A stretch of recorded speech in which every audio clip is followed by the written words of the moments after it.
ഉൽപ്പത്തി 3:8 പാപം, ദൈവം പറഞ്ഞ വാക്ക് ഇവർ ലംഘിച്ചു. പഴം തിന്നരുതെന്ന് പറഞ്ഞു, അവർ പറിച്ചു തിന്നു. അന്ന് വൈകുന്നേരം ദൈവമായ കർത്താവ് വരുമ്പോൾ ഇവർക്ക് കേട്ട ചിന്തയാണ്, സാത്താൻ കൊടുത്ത ചിന്തയാണ്, ആണ്ടടാ ദൈവം വരുന്നുണ്ട്, ഓടിക്കോ, തല്ല് കിട്ടും, ശിക്ഷ കിട്ടും.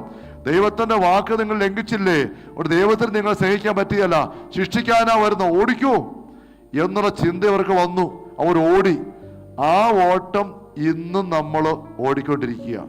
ദൈവത്തിന്റെ പക്കൽ നിന്ന് പാപം ചെയ്ത ദൈവത്തിന് എന്നെ ഇഷ്ടമില്ല, ദൈവം കോപിക്കും, ഈശോ ഇറങ്ങിപ്പോകും. ഈ ഒരു ധാരണ നമുക്ക് എല്ലാവർക്കും കിട്ടിയിട്ടുണ്ട്. നമ്മളിത് പറഞ്ഞു കൊടുക്കാറുമുണ്ട്. ആതുർബാന സ്വീകരിക്കാനായിട്ട് കുഞ്ഞുങ്ങളെ ഒരുക്കുന്നു. സ്കൂളിൽ, പള്ളിയിൽ സിസ്റ്റർമാർ ഒരുക്കുക. കുഞ്ഞു പിള്ളേരെ ഒരുക്കി വരുമ്പോൾ പാപമൊക്കെ ഒഴിവാക്കാൻ എല്ലാം പറഞ്ഞു കൊടുത്ത് ഈശോയെ സ്വീകരിക്കാൻ പോവുകയാണ്. ഈശോ ഹൃദയത്തിൽ വരും. അതുകൊണ്ട് പാപം എല്ലാം പശ്ചാത്തപിച്ച് അവസാനത്തെ ഏറ്റവും ഒരുക്കത്തിൻ്റെ അവസാന സ്റ്റെപ്പാണ് കുമ്പസാരം. ഡോമിനിക് സാവിയോയുടെയും മരിയ ഗുരുറ്റിയുടെയും ഉദാഹരണങ്ങളൊക്കെ കാണിച്ചു കൊടുക്കുക. നമ്മൾ കണ്ടിട്ടുണ്ട്. ഡോമിനിക് സാവിയോ അത് സ്വീകരിച്ചപ്പോൾ ഒരു തീരുമാനമെടുത്തു. ഡയറി എഴുതി വെച്ച് എന്താണ് ആ തീരുമാനം? പാപത്തെക്കാളും മരണം. ഡോമിനിക് സാവിയോ തീരുമാനമെടുത്തു, അങ്ങനെ കുർബാന സ്വീകരിച്ചത്. മരിയ ഗുരുറ്റി, അടുത്ത കൊച്ചു വിശുദ്ധ, പാപത്തിന്റെ സാഹചര്യം ഉണ്ടായപ്പോൾ അതിനെ ഒഴിവാക്കാൻ വേണ്ടി കുത്തേറ്റിട്ട് മരണം വരിക്കുക പോലെ ചെയ്ത കുഞ്ഞു വിശുദ്ധ. ഈ മാതൃകളൊക്കെ നമ്മൾ കൊച്ചു മനസ്സിൻ്റെ കുഞ്ഞുനാളിൽ ആദിവാസികൾ ഒരുക്കമായിട്ട് കേൾക്കുമ്പോൾ നമ്മളെല്ലാവരും തീരുമാനമെടുത്തിട്ടുണ്ട്, ഞാൻ ഡൊമിനിക് സാവിയെ പോലെ ജീവിക്കും, ഞാൻ മരിയ ഗുരുറ്റിയെ പോലെ ജീവിക്കും, ഒരു പാപം പോലും ചെയ്യില്ല, വിശുദ്ധമായിട്ട് എനിക്ക് ജീവിക്കണം. അങ്ങനെ ഉണ്ടായ പാപമെല്ലാം പോയി കുമ്പസാരിച്ച് ആതിർവാനം സ്വീകരിക്കുന്നു.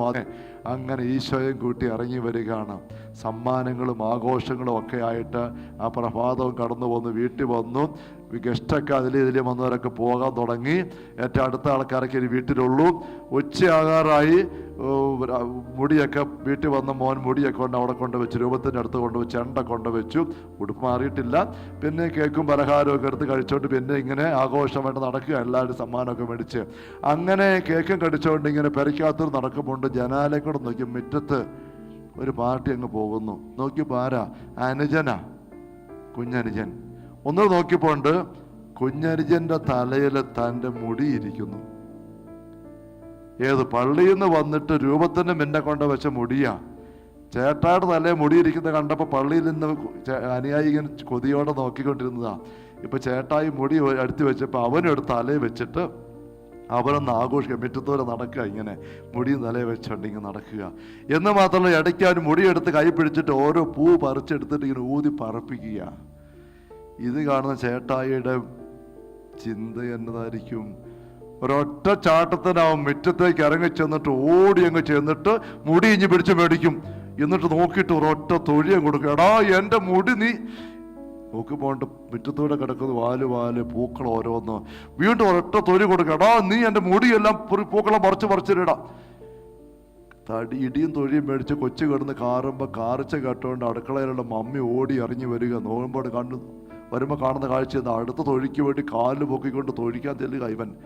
ഉടനെ മമ്മി വന്ന് പിടിച്ച് മാറ്റിയിട്ടൊരു ഡയലോഗ് ഉണ്ട്. ഇതേ ഇന്ന് ഈശോയെ സ്വീകരിച്ചതാ, ഇപ്പൊ ഈശോ ഇറങ്ങിപ്പോയി. ഈശോ ഇറങ്ങിപ്പോയി. തൊഴിച്ചില്ലേ, ഇടിച്ചില്ലേ, ചീത്ത വിളിച്ചില്ലേ? ചീത്ത വിളിക്കുക, ഇടിക്കുക, തൊഴിക്കുന്ന പിള്ളേരുടെ കൂടെ ഈശോ വസിക്കുക. ഈശോ ഇറങ്ങിപ്പോയി. കണ്ടോ, കുർബാന സ്വീകരിച്ചതല്ലേ ഇന്ന്? എന്നിട്ടാണ് ഈ കുരുത്തക്കേട് കാണിച്ചത്. അയ്യോ, അപ്പോഴേ ചങ്കത്തുനിന്ന് പോയി ഞെക്കി നോക്കും. ഇത്ര നേരം ഈശോ ഉണ്ടായിരുന്നു, ഇപ്പൊ ഞെക്കിയിട്ട് ഇല്ലാത്തതുപോലെയാണ്. ഈശോ ഇറങ്ങിപ്പോയോ?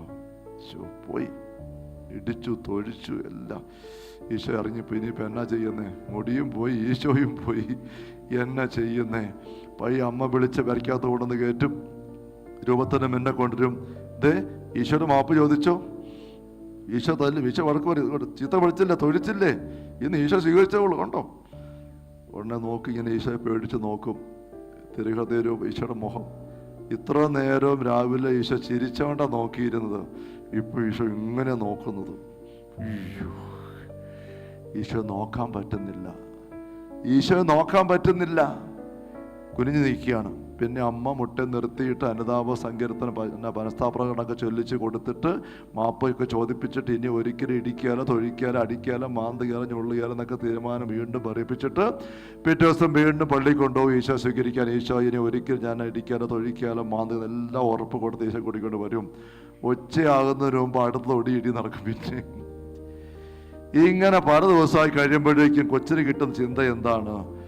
ഈശോയുടെ പക്കലേക്ക് വരുമ്പോൾ ഈശോയ്ക്ക് എന്നെ സ്നേഹിക്കാൻ പറ്റത്തില്ല. കുരിശ് വരയ്ക്കാൻ പഠിക്കുമ്പോൾ ഈശ്വരൻ എന്നെ വരുമ്പോഴത്തേക്ക് ഈശോ ഞാനൊന്ന് കട്ട് തിന്നു, മമ്മി കണ്ടില്ല, പക്ഷെ ഈശോ കണ്ടിട്ടുണ്ട്, കണ്ടോ ഈശോ എന്നെ നോക്കുന്നുണ്ട്, ഞാൻ എന്നാ ചെയ്യുന്നേ?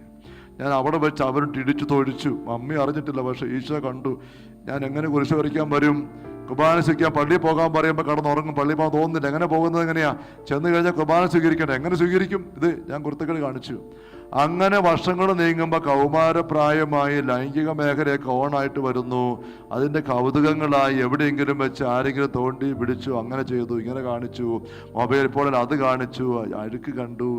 ഇങ്ങനെ വന്നപ്പോഴത്തേക്ക് പിന്നെ അയ്യോ മരിയോ ഗുരുട്ടി എങ്ങനെ ജീവിച്ചയാളാ, ഞാൻ എന്നതാ അഴുക്ക് കണ്ടുവച്ചിട്ടിരിക്കുകയാണ്, അഴുക്ക് ചെയ്തു, അങ്ങനെ നോക്കി, ഞാൻ അതുകൂടെ അഴുക്ക് വർത്തമാനം പറഞ്ഞു. ഈശോയ്ക്ക് എന്നെ ഒരു തരത്തിലും സ്നേഹിക്കാൻ പറ്റത്തില്ല. പിന്നെ വീട്ടിലും നാട്ടിലും ആയിരിക്കും എങ്ങനെ ഒന്നിത്തള്ളി സൺഡേ സ്കൂളിൽ കൊണ്ട് കയറ്റി ഇരുന്ന് 12ാം ക്ലാസ് കഴിയുന്നേരം വരെ ലൈനായിട്ട് കുമ്പസാരിക്കൂട്ടി കൊണ്ട് ടീച്ചർമാരും കയറ്റും കുമ്പസാരിക്കും, എങ്ങനെയും കുമ്പസാരിച്ച് പോകും. അത് കഴിഞ്ഞിട്ട് പിന്നെ പഠിക്കാനായി ടീച്ചർ നാടും വീടും വിട്ട് ബാംഗ്ലൂരോ എവിടെയെങ്കിലുമൊക്കെ പോയി കഴിയുമ്പോഴോ കുമ്പസാരിപ്പിക്കാനൊന്നും വീട്ടുകാരുമില്ല, അച്ഛനുമില്ല, സൺഡേ അധ്യാപകരുമില്ല. മറ്റ് പല പല തിന്മയുടെ സാഹചര്യങ്ങളെല്ലാം കൂടിക്കൂടി വരുന്നു. പല മേഖലയും നല്ല വീഴ്ച വരുന്നു. വേണ്ടാത്ത ചില ചിന്തകളായി, പ്രവൃത്തിയായി, കാഴ്ചയായി. അപ്പോഴേക്കും മനസ്സിടിഞ്ഞിടിഞ്ഞ് നമുക്കൊരു ചിത്രമാണ് ദൈവത്തിന് എന്നെ സ്നേഹിക്കാൻ പറ്റത്തില്ല. അതുകൊണ്ട് എന്താ? പ്രാർത്ഥന ഇല്ല. എങ്ങനെ പ്രാർത്ഥിക്കും? കൊന്തയല്ല, ഇതിൽ പറ്റത്തില്ല. പള്ളിയിൽ പോകാൻ ഞായറാഴ്ച വീട്ടിൽ ചോദിക്കും, ഞായറാഴ്ച പള്ളിയിൽ പോയോടി? പള്ളി പോയോടാ? വൈകുന്നേരം പോകാനായി ഇരിക്കുന്നതെന്നൊക്കെ പറയും. പള്ളി പോകണമെന്നുണ്ട്, പക്ഷെ എങ്ങനെ പോകും? ചെന്ന് കയറി കഴിയുമ്പോൾ ഇതെല്ലാമല്ലേ തമ്പുരാൻ അറിയാം. ഞാൻ എങ്ങനെ പള്ളി ചെല്ലി, എങ്ങനെ കുർബാന സ്വീകരിക്കും? ഇനി കുമ്പസാരിച്ചാൽ തന്നെ ഇനി ഇത് തന്നെ ചെയ്യാൻ പോകുക. കണ്ടോ സ്നേഹമുള്ളവരെ, നമ്മളങ്ങ് അകന്ന് മാറുകയാണ്. ഇതിൻ്റെ എല്ലാം പുറകിലുള്ളത് സാത്താൻ്റെ വലിയൊരു കെണിയാണ്. അതാണ് ഇവിടെ CCC 399 പറയുന്നത്.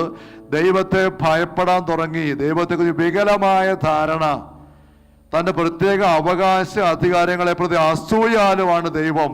എന്താണ്? ദൈവത്തിൻ്റെ വാക്ക് തെറ്റിച്ചുകൊണ്ട് നീ പോയിട്ടുണ്ടോ, നിനക്ക് ദൈവത്തെ നിന്നെ സ്നേഹിക്കാൻ പറ്റുകയല്ല. ഇത് സാത്താൻ്റെ നുണയാണ്.